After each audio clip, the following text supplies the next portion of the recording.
उसमें आपका स्वागत है। मैं हूं चंद्रशेखर जोशी और मेरे साथ हैं मेरी सहयोगी दीपाली। तो आइए शुरुआत करते हैं और सबसे पहले आपको दिखाते हैं इस वक्त की हेडलाइंस। अगले कुछ वर्षों में दुनिया की तीसरी सबसे बड़ी अर्थव्यवस्था होगा भारत। दावोस में WEF की वार्षिक बैठक में केंद्रीय मंत्री अश्विनी वैष्णव ने जताया भरोसा।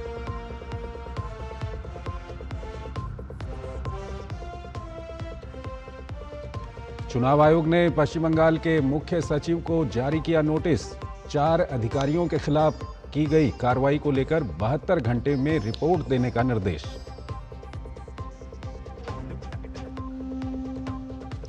तमिलनाडु के उप मुख्यमंत्री उदयनिधि स्टालिन को मद्रास हाईकोर्ट से बड़ा झटका। सनातन धर्म को लेकर दिए बयान को बताया हेट स्पीच। अमित मालवीय के खिलाफ दर्ज FIR भी रद्द।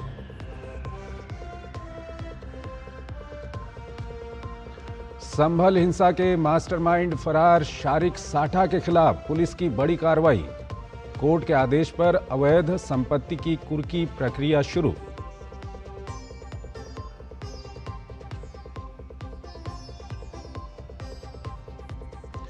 न्यूजीलैंड के खिलाफ 5 मैच की T20 सीरीज का आज से आगाज। पहला मुकाबला नागपुर में।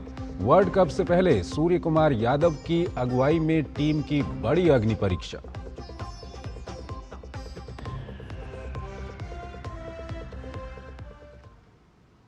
और आइए अब खबरों को विस्तार से देखते हैं। केंद्रीय मंत्रिमंडल ने अटल पेंशन योजना को जारी रखने, प्रचार और विकासात्मक गतिविधियों के लिए वित्तीय सहायता को 2030-31 तक बढ़ाने को मंजूरी दी है। भारतीय लघु उद्योग विकास बैंक सिडबी को इक्विटी सहायता देने की भी मंजूरी मिली है।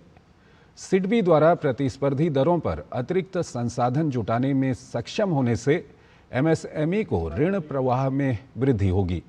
प्रधानमंत्री नरेंद्र मोदी की अध्यक्षता में हुई केंद्रीय मंत्रिमंडल की बैठक में small industries development bank of India SIDBI को 5,000 करोड़ रुपए की इक्विटी सहायता को मंजूरी दी गई। ये इक्विटी पूंजी वित्तीय सेवा विभाग DFS के माध्यम से सिडबी में डाली जाएगी। 5,000 करोड़ रुपए की राशि 3 चरणों में दी जाएगी। इससे करीब 25.74 लाख नए MSME लाभार्थी जुड़ेंगे। केंद्रीय मंत्रिमंडल का दूसरा अहम फैसला अटल पेंशन योजना को लेकर है। केंद्रीय मंत्रिमंडल ने अटल पेंशन योजना को वित्त वर्ष 2030-31 तक जारी रखने को मंजूरी दी है। अटल पेंशन योजना का उद्देश्य असंगठित क्षेत्र के श्रमिकों को सामाजिक सुरक्षा के दायरे में लाना है। बीजेपी के नए राष्ट्रीय अध्यक्ष नितिन नवीन अपने पदभार संभालते ही पार्टी के भीतर संगठनात्मक गतिविधियों को तेज कर चुके हैं। भारतीय जनता पार्टी के नवनियुक्त अध्यक्ष नितिन नवीन आज पार्टी मुख्यालय में एक महत्वपूर्ण बैठक ले रहे हैं। इस बैठक में पार्टी के वरिष्ठ पदाधिकारी शामिल हैं। साथ ही पार्टी के राज्य अध्यक्ष और राष्ट्रीय सचिव भी बैठक में शामिल हैं। संगठनात्मक मजबूती और भविष्य की राजनीतिक रणनीति बैठक के केंद्र में है। कल नितिन नवीन ने कहा था कि इस साल 5 राज्यों में चुनाव हैं और आगे आने वाले चुनाव में भाजपा और भी मजबूत होगी। उन्होंने कहा कि हम ऐसे राजनीतिक दल से जुड़े हैं जहां राजनीति सत्ता नहीं, साधना है। राजनीति भोग नहीं, त्याग है। राजनीति ऐशो आराम नहीं, तपस्या है। राजनीति कोई पदभार नहीं, उत्तरदायित्व है। विश्व आर्थिक मंच WEF की वार्षिक बैठक के दौरान आयोजित एक कार्यक्रम में केंद्रीय मंत्री अश्विनी वैष्णव ने कहा कि इसमें कोई संदेह नहीं है कि आने वाले समय में भारत दुनिया की तीसरी सबसे बड़ी अर्थव्यवस्था बनेगा। उन्होंने बताया कि अगले 5 वर्षों में भारत की अर्थव्यवस्था 6 से 8% की दर से आगे बढ़ेगी। अनुमान है कि इस अवधि में भारत की वास्तविक विकास दर भी 6 से 8% के बीच रहेगी। Third largest economy in the coming few years itself. It's not a question of will it become. It's certainly, that's a certainty that will happen. It's a question of within next few years we will definitely become the third largest economy. What's working very well is the last decade of very transformational change which has happened in our country, and it's a very well thought through, well defined and very focused execution. It's built on 4 pillars: the pillar of public investment in physical, digital and social infra, the pillar of making sure that the entire society grows along with the growth of the country, so very inclusive growth. Third, the pillar of manufacturing and innovation. Fourth, the pillar of simplification. All this combined with the base of technology that we have put, we can very clearly say that India is going to grow with 6 to 8% real growth and a moderate 2 to 4% inflation and a nominal growth of 10 to 13% with 95% confidence interval in the next 5 years. So that's the kind of growth journey which is there, we can say with a lot of confidence. And what's working very well is that the entire society is seeing the benefit of it. वहीं केंद्रीय मंत्री अश्विनी वैष्णव ने कहा कि सरकार सहकारी संघवाद के सिद्धांत पर काम कर रही है, जिसमें केंद्र और राज्य सरकारों के बीच एक स्थिर और मजबूत साझेदारी स्थापित की गई है। केंद्र और राज्य मिलकर आपसी सहयोग से कार्य कर रहे हैं। महाराष्ट्र, आंध्र प्रदेश और ओडिशा जैसे कई राज्यों में महत्वपूर्ण सुधार देखने को मिल रहे हैं। अब तक विभिन्न क्षेत्रों में अनेक सुधार लागू किए जा चुके हैं, जिनमें श्रम सुधारों का कार्यान्वयन एक अहम कदम रहा है। इसके साथ ही परमाणु ऊर्जा क्षेत्र को निजी क्षेत्र के लिए खोलना और अन्य कई क्षेत्रों में सुधार भी किए गए हैं। Follow a model of cooperative federalism where the central government and the state governments, we work together to bring out many of the reforms. And some of the reforms which are happening in Maharashtra, in Andhra Pradesh, in Odisha, many of these reforms are now becoming the template for other states to follow. And the labor reforms implementation is a major step. GST simplification, labor reforms, opening the nuclear energy sector to private sector, and reforms in practically every sector. We have 2 groups of ministers which are working on half the ministries in one group, half the ministries in other group, where we are going down to the procedural reforms, to legal reforms, to every possible reform that we can have.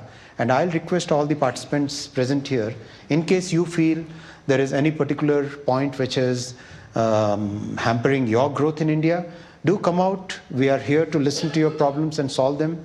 We are here to be the catalyst for your growth in India. Bharat और Spain ने आतंकवाद को वैश्विक चुनौती बताते हुए आतंक के प्रति जीरो टॉलरेंस का स्पष्ट संदेश देने पर जोर दिया है।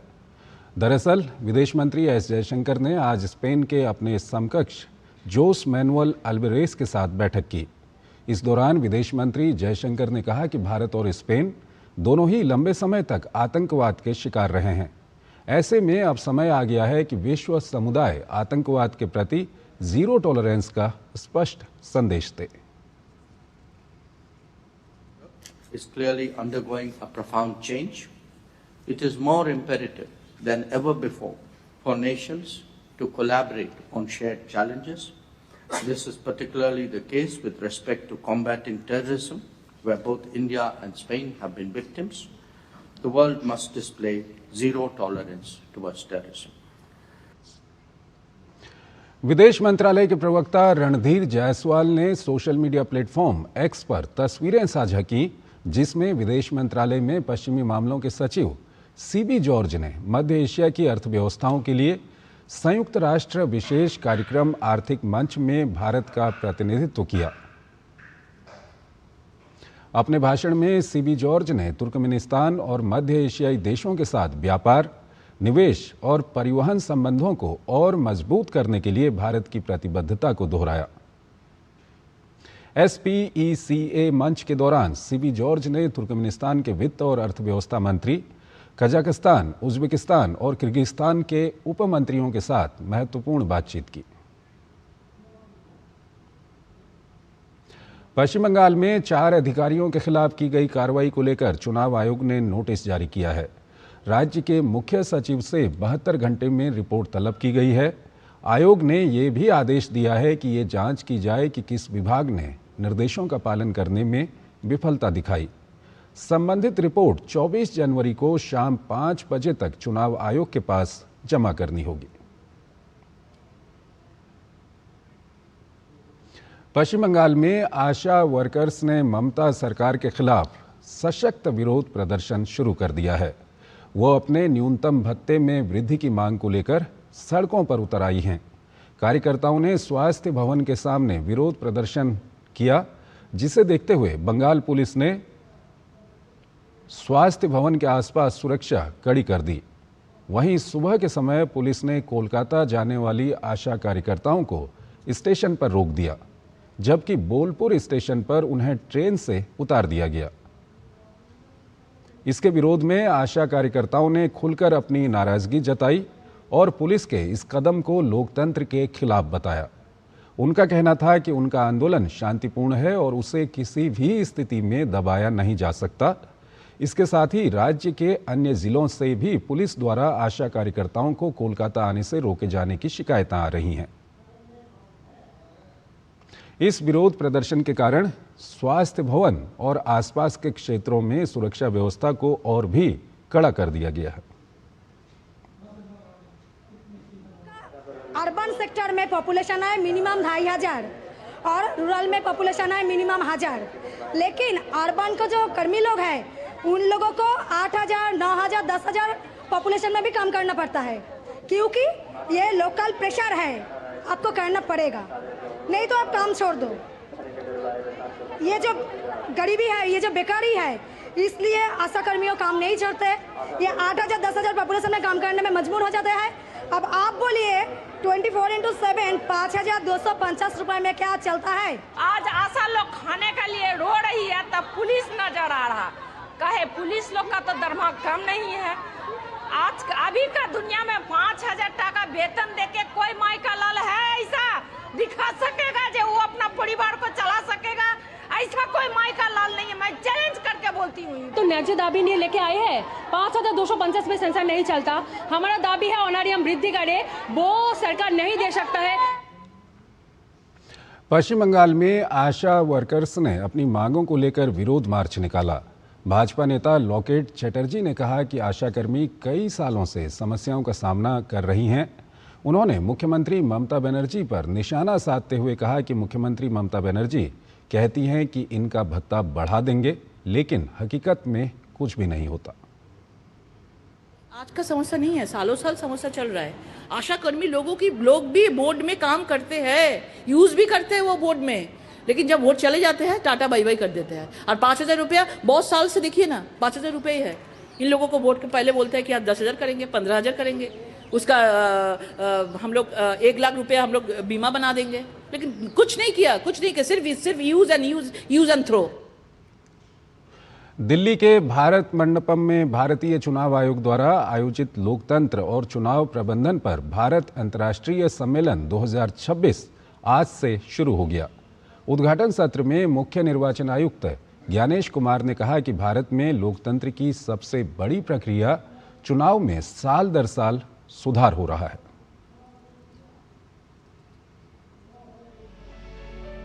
भारत अंतर्राष्ट्रीय लोकतंत्र और चुनाव प्रबंधन संस्थान द्वारा आयोजित 3 दिवसीय भारत अंतर्राष्ट्रीय लोकतंत्र और चुनाव प्रबंधन सम्मेलन 2026 आज से नई दिल्ली के भारत मंडपम में शुरू हो गया है।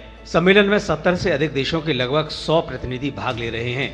3 दिनों में 40 से अधिक द्विपक्षीय बैठकें और 36 सत्र आयोजित किए जाएंगे। उद्घाटन सत्र में बोलते हुए मुख्य निर्वाचन आयुक्त ज्ञानेश कुमार ने कहा कि भारत में लोकतंत्र की सबसे बड़ी प्रक्रिया चुनाव में साल दर साल सुधार करने की है।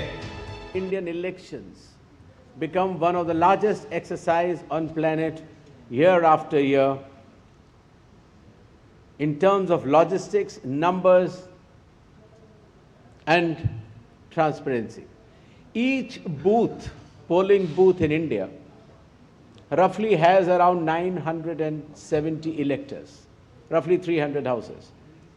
And the responsibility of the electors and ensuring that all the eligible electors are included in the electoral roll is vested with a booth level officer. The booth level officer is the foundation and is the foundational pillar for the electoral democracy in India. इसी के साथ उन्होंने बिहार में हुए चुनाव पर कहा कि बिहार में 7.5 करोड़ मतदाताओं को SIR के माध्यम से मतदाता सूची में शामिल किया गया, जिसे बिना किसी शिकायत के पूरा कर लिया गया। With the efficiency of the booth level officers, the electoral registration officers and the chief electoral officer of Bihar, that out of 75 million electors, the number of appeals were 0. And another feat which was achieved in these Bihar elections were, we had polling on 2 dates, 6th November and 11th November. Nearly 1 lakh polling stations. And once again, a leading question, how many repolls were required? 0. सम्मेलन के दौरान दुनिया भर की democracy के Atlas पर विस्तार से चर्चा के बाद इसे अंतिम रूप देने पर काम किया जाएगा। साथ ही आयोग भारत निर्वाचन आयोग के सभी चुनाव संबंधी सूचनाओं और सेवाओं के लिए एक ही स्थान पर उपलब्ध डिजिटल प्लेटफॉर्म ECI नेट का औपचारिक रूप से शुभारंभ भी करेगा। Rishi Kumar, DD news, Delhi. कर्नाटक सरकार 22 से 31 जनवरी तक विधानसभा का विशेष संयुक्त सत्र आयोजित करने जा रही है। इस सत्र का मकसद BBG रामजी कानून पर चर्चा करना है, जो मनरेगा की जगह लेगा। मुख्यमंत्री सिद्धारमैया के नेतृत्व वाली सरकार ने मनरेगा को निरस्त करने के खिलाफ एक प्रस्ताव पारित करने का फैसला लिया है, जबकि BJP और JDS नए कानून को लेकर फैलाए जा रहे भ्रम का जवाब देने की रणनीति बना रहे हैं। BJP और JDS का आरोप है कि कांग्रेस BBG रामजी कानून के बारे में झूठा प्रचार कर रही है, लिहाजा विधानसभा के विशेष सत्र के हंगामेदार होने के पूरे आसार हैं। भाजपा प्रवक्ता शहजाद पूनावाला ने DMK पर निशाना साधा है। उन्होंने DMK को एंटी हिंदू और एंटी संविधान पार्टी बताया है। शहजाद पूनावाला ने आरोप लगाया कि पीयूष गोयल ने कुछ दिन पहले दीपम मामले में कोर्ट के फैसले पर टिप्पणी की थी, जिस पर DMK ने जज के खिलाफ इम्पीचमेंट की बात की थी। DMK एंटी हिंदू तो है ही, DMK एंटी संविधान भी है। ये जुबान पर संविधान पर फैलाते हैं नफरत ये भाईजान, और करते हैं हिंदू का अपमान। यही बन चुकी है DMK की पहचान। श्री पीयूष गोयल जी ने एक बहुत ही महत्वपूर्ण विषय उठाया था, और वो भी कोर्ट के आदेश के आधार पे था। उस समय पर भी मद्रास हाई कोर्ट के डिवीजन बेंच ने यह जजमेंट दिया था कि जो सिंगल जज का जजमेंट था दीपम केस में, कि हिंदुओं को कार्तिकाई दीपम लगाने का अधिकार है मदुराई में, वो फैसला सही है। और उस समय पर भी DMK ने क्या किया था? उस समय पर भी DMK ने इंपीचमेंट वाला फतवा जारी किया था उस जज के खिलाफ। इट इज सोचा समझा वोट बैंक का उद्योग। खबरें अभी और भी हैं, लेकिन पहले यहां पर एक छोटा सा ब्रेक।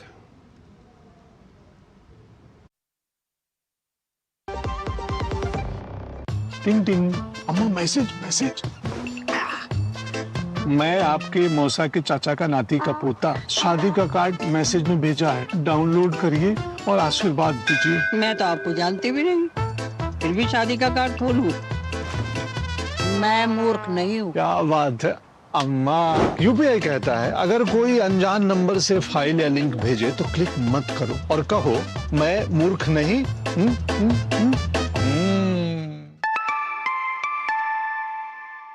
जाइए आप भी किसी का टेस्ट लीजिए। जब धरती चीर कर निकलता है लोहे का पत्थर और मिलता है मोंगिया के जोश से, फिर तपता है, पिघलता है और बनता है फौलाद। अब होता है सरिया सारी खूबियों के साथ। मोंगिया स्टील, मजबूत देश का मजबूत सरिया। स्वागत है आपका ब्रेक के बाद। अगली खबर की ओर आपको लिए चलते हैं। जनपद संभल के सदर तहसील क्षेत्र में स्थित शाही जामा मस्जिद के सर्वे के दौरान हिंसा के मास्टरमाइंड और फरार गैंगस्टर शारिक साठा के खिलाफ पुलिस ने बड़ी कार्रवाई की है। कोर्ट के आदेश पर पुलिस ने शारिक की अवैध संपत्ति की कुर्की की प्रक्रिया शुरू कर दी है। बुधवार की सुबह 5 थानों के 100 से अधिक पुलिसकर्मियों की टीम ने शारिक के नखासा थाना क्षेत्र के मोहल्ला हिंदूपुरा खेड़ा पजाया स्थित उसके घर पर कुर्की कार्रवाई के लिए दस्तावेजी कार्रवाई की। इस दौरान इलाके को छावनी में तब्दील कर दिया गया और सार्वजनिक सूचना के लिए डुगडुगी बजाई गई। भारत के सबसे बड़े ऑटो लिफ्टर शारिक साठा पर 60 से अधिक मुकदमे दर्ज हैं। शारिक एक साल में 300 से अधिक लग्जरी गाड़ियां चोरी करता था और फिलहाल दुबई से अपना अपराध नेटवर्क चला रहा है। संभल के एसपी कृष्ण कुमार बिश्नोई ने बताया कि 24 नवंबर की हिंसा के मास्टरमाइंड शारिक साठा पर 69 मामले दर्ज हैं। पुलिस की कई कोशिशों के बावजूद उसकी गिरफ्तारी नहीं हो पाई। अब न्यायालय से कुर्की कार्रवाई की अनुमति ली गई और उसके मकान को कुर्क किया गया है।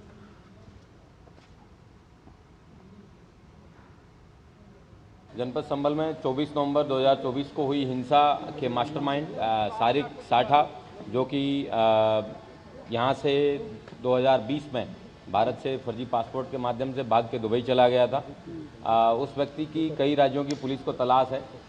इसके ऊपर 69 मुकदमे विभिन्न राज्यों में दर्ज हैं। 24 नवंबर 2024 को यहाँ पे जो हिंसा हुई थी उसका ये मास्टरमाइंड है। इसलिए माननीय न्यायालय से 2 केसों के अंदर इसके खिलाफ कुर्की की कार्रवाई है और वो भी करवाने के लिए आग्रह किया गया था। इसके आधार पे ये कुर्की की कार्रवाई आज की जा रही है और अब इसके खिलाफ परमानेंट वारंट इश्यू भी हो गया है। भारत में घरेलू वेंचर कैपिटल इकोसिस्टम को मजबूत करने के लिए नीति आयोग ने एक अहम बैठक का आयोजन किया। पॉलिसी राउंड टेबल नीति की बैठक में घरेलू वेंचर कैपिटल इकोसिस्टम को मजबूत करने पर चर्चा की गई। राउंड टेबल की अध्यक्षता नीति आयोग के सदस्य डॉक्टर अरविंद बिरमानी ने की। इस चर्चा में प्रमुख venture capital firm, ecosystem leaders और पॉलिसी बनाने वाले शामिल हुए। इस दौरान कैपिटल बेस, रेगुलेटरी रुकावटों को दूर करने पर विशेषज्ञों ने अपनी राय रखी। चर्चा इस बात पर केंद्रित थी कि वेंचर कैपिटल में घरेलू हिस्सेदारी को कैसे बढ़ाया जाए और फिनटेक, क्लाइमेट हेल्थ, एआई और डीप टेक सेक्टर में स्टार्टअप्स के सामने आने वाली रेगुलेटरी और कंप्लायंस चुनौतियों को कैसे दूर किया जाए। 5वीं सदी के समुद्री जहाज़ों से लेकर आज की आधुनिक समुद्री शक्ति तक भारतीय नौसेना 26 जनवरी को गणतंत्र दिवस के अवसर पर अपनी ताकत का भव्य प्रदर्शन करेगी। वॉरशिप डिज़ाइन ब्यूरो के भारतीय नौसेना अधिकारियों ने एक मजबूत राष्ट्र के लिए एक मजबूत नौसेना थीम पर एक विशेष झांकी डिज़ाइन की है। कमांडर जुबैर सिद्दीकी ने बताया कि नौसेना की झांकी राष्ट्रीय हितों की रक्षा के गौरवशाली इतिहास से ओतप्रोत है। हम अपने भारतीय जनता को कर्तव्य पथ पे 26 जनवरी को और जो पूरे वर्ल्ड में जो ये न्यूज़ जाती है, हम उनको ये दिखाना चाहते हैं कि शायद हम लोग बहुत आगे थे, बहुत पहले से। अगर आप देखें तो 4वीं और 5वीं सदी में हमारे पास इस किस्म की शिप थी, इस किस्म का हमारे पास प्लेटफॉर्म था कि आप यहाँ से मतलब कौन सा भी आप ट्रेड रूट आप देखें तो हमारी maritime, this is very very important over here. जो हमारे पीएम मोदी अक्सर कहते हैं कि हमें समुद्र में हमारी जो प्रेजेंस है, आपने देखा होगा काफ़ी फोकस है हमारा शिप बिल्डिंग इंडस्ट्री पे, कैसे हमारे नए प्रोजेक्ट्स आ रहे हैं।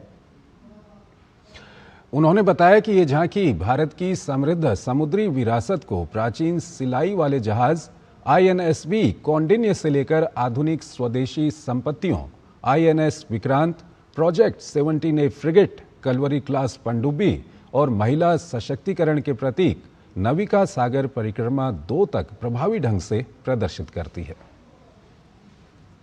सबसे पुराना कंपोनेंट अगर इसमें आप देखेंगे तो वो है हमारा INSV कौंडिन्य, जो कि अगर आप देखें तो एक डायरी थी, diary of a young seller, और उसमें हमें इसका बहुत मतलब 1700-1800 साल पहले का मेंशन मिला। हमने उसको पेंटिंग से कोरिलेट किया, हमने पुराने हिस्टोरियन से किताबें पढ़ी और हमको पता लगा कि ये एक प्योरली कोकोनट, जो कि हमारे साउथ इंडियन स्टेट्स में बहुत आसानी से पाया जाता है, कोकोनट से बनी हुई कॉयर रोप्स, सिर्फ लकड़ी और कॉयर रोप्स, इन 2 चीज़ों के साथ हमने कैसे इतना बड़ा प्लेटफॉर्म बनाया जो कि all over the world, all over the trade routes, हमारे यहाँ से जो भी इंडिया में हमारा प्रोड्यूस होता था उसको हम लोग ट्रेड करते थे। वहीं लेफ्टिनेंट लक्ष्मी के रवि ने झांकी के संबंध में महत्वपूर्ण जानकारी दी और बताया कि ये झांकी भारतीय नौसेना की आत्मनिर्भरता और तकनीकी प्रगति पर जोर देती है। उन्होंने बताया कि झांकी के माध्यम से भारत की प्राचीन जहाज निर्माण परंपरा से लेकर आधुनिक स्वदेशी नौसैनिक प्लेटफॉर्म तक की यात्रा को दर्शाया जाएगा। हमको पहले थीम दिया हुआ आया था कि that we need to design something on PM's vision of समुद्र से समृद्धि and we have to showcase that we our ship building legacy जो बहुत साल पुराने थे। इट इज़ नॉट लाइक हमने it is not very new to, मतलब हमने बहुत आगे बढ़े हैं and we had records of पुराना शिप बिल्डिंग टेक्निक्स लाइक ये जो शिप बिल्डिंग जो हमने कौंडिन्या देख रहे हैं, it is stitched ship which was not using any nails. उसमें नेल्स वगैरह कुछ नहीं दिया हुआ है। It is build through the wooden plates को कॉपर वाइज से या सो यस सो उसमें आप देख सकते हैं कि कौंडिन्या जो है it is based on 2000 years old technology. उसने what we have done is हमने अजंता कर्व्स में उसमें एक पेंटिंग दिखा हुआ था। It was of a 5th century ship, तो वो पेंटिंग से इंस्पायर होकर हमने ये बनाया है। गणतंत्र दिवस के मौके पर हर साल की तरह इस साल भी राष्ट्रपति भवन में एट होम कार्यक्रम का आयोजन होगा।